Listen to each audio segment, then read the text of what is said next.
I'm Dorian. And I'm Patrick.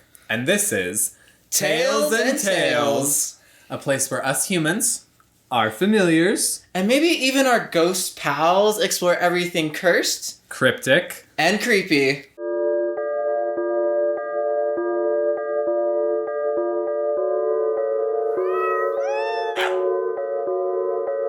Today we are doing state number 2 in our State Cryptid series. And the state that we are heading to today is Pennsylvania. Not to be confused with Transylvania. I have made that mistake before.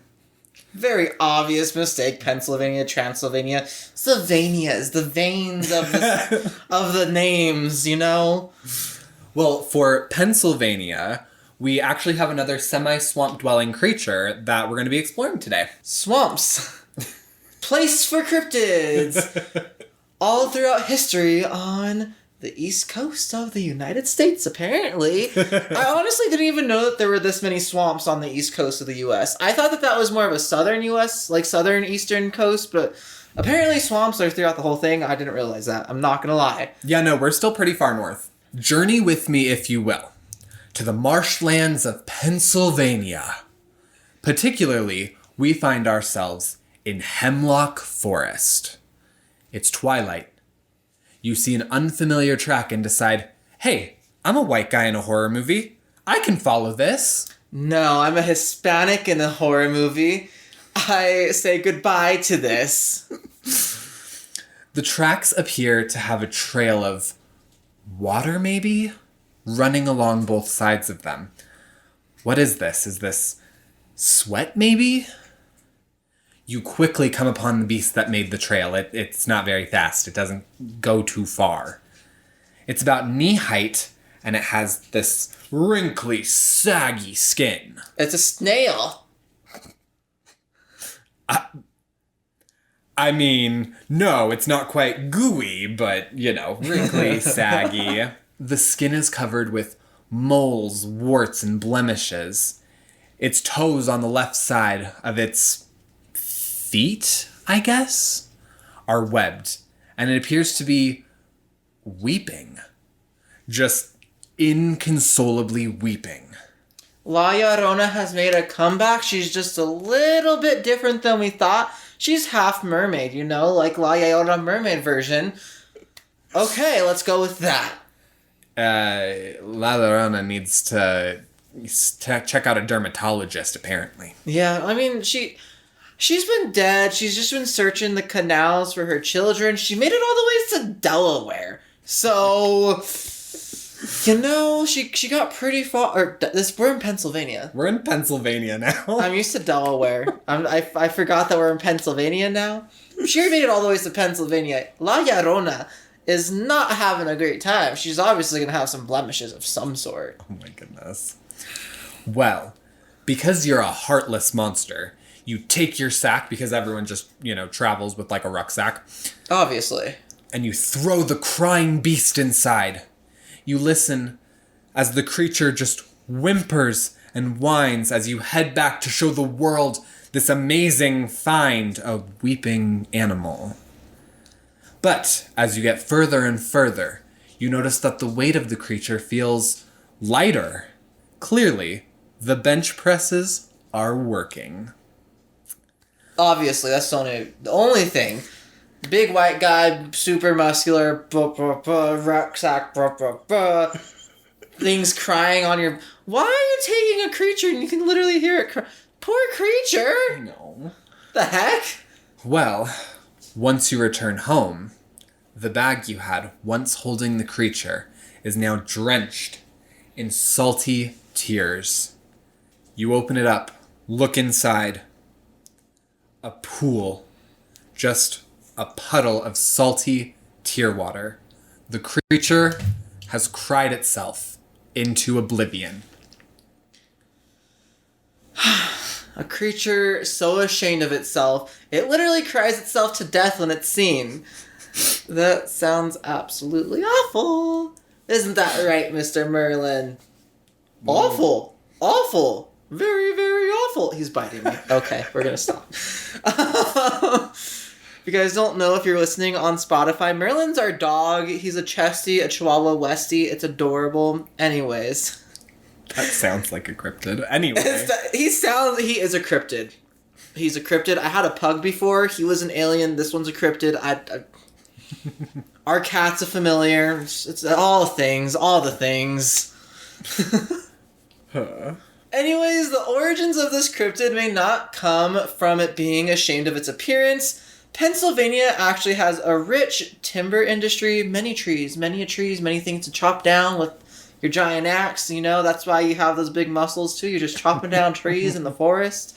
The hemlock forests were in danger of being completely wiped out in the 1800s. So the creation of an endangered creature that's completely devastated and completely inconsolable at the loss of its home would, for many, pull at their heartstrings and make them want to pull back on the logging industry. Now, right? Probably not. People are pretty awful creatures themselves. They might as well be a cryptid to all the cryptids. In theory, creating a story like this should have pulled at people's heartstrings, but in reality, plenty of creatures have had their homes decimated by the timber industry. And unfortunately, most of the time, business comes first. As long as they can say, oh, look, we're scouting, we're making sure that there are no endangered species here, we're donating X amount of money to their conservation. Anyways, that's not what this podcast is about, but it does exist. Historically, this could be one of the first instances in America where people began to use the prospect of creatures losing their homes to create this jarring way to tell people, like, no, we need to preserve the land. As the ages moved forward, though, people started assuming that the creature, was sad because it was ugly, and that was, its whole reason for being sad, rather than losing its home, losing its family, any of the reasonable explanations that a creature might be sad. It always comes back to the fact that you're ugly. Like, what is up with that? There's so many things just built up on you being ugly, you thinking yourself is up. Anyways, I'm getting off track there. In the book, Fearsome Creatures of the Underwoods by William T. Cox, the Squonk is actually depicted as being able to adapt fairly well. It originally was supposedly residing in plains with much abundance in food. So, 4 legs, could run, get its food, do its thing. That's great, right? In the plains, the savannas of the United States. Do we actually have savannas? No. We don't. No. We have grass plains, but not savannas. But then as the world changed, and as us as humans changed it, the Squonk had to adapt. It grew webbing on its toes to better traverse the marsh. This evolution was imperfect, however, because it only grew on its left side, as we mentioned before, and it could only swim in little circles, which was perpetually tragic for the creature. It's just tragic. The creature couldn't go anywhere, swimming in circles. As I talk in circles all the time, we all do it, obviously. But swimming in circles and having really no other water-barring features, many of these creatures ended up starving. I'm also just curious, is it possible for a creature to just evolve to have webbing on one side of its body to, your left hand, your left foot, and that's it? In reality, and realistically, is that possible? We're talking about a cryptid, so, Well, one, we're not outruling that any of these don't exist. We kind of poke fun at some of their origin stories, but there is always a chance that some cryptids do exist. And in fact, we do have a list that we'll explore later of cryptids that people thought were, impossible to exist that actually turned out to be real. Like the platypus, just as a small example. Just as an example. So it's not impossible, I don't believe. I think it's a little strange if an abundant number of this species ended up having them. I would believe that maybe 1 or 2 had a genetic mutation to it, but That's just me. You would have to survive long enough to have more babies to have the mutation, and it says that a lot of them died off, so... Yep, fair. Cox stated that the best time to hunt the beast was in winter because it will try to just stay lying low and sleeping for fear of accidentally seeing itself in a moonlit pool. Why on earth would anyone hunt this? Like, the fact that it's sad and weeping alone is enough for... I'm not a hunter. I understand people hunt and eat meat and whatever, and that's fine. I'm not arguing that here. But I know many hunters. I personally know many hunters. Many of them will make it so that way the creature is not suffering, and they don't want to hear it cry. The only accounts of someone having a squonk hunt that I found were people that continued to listen to it cry. On top of that fact, with the story that I mentioned before, what is the purpose of hunting it? To have a wet bag to show people? I guess if you had if you caught it in like some sort of jar or bucket or something, then at least you'd have salt water. For what? What is the practical use for salt water? Salt?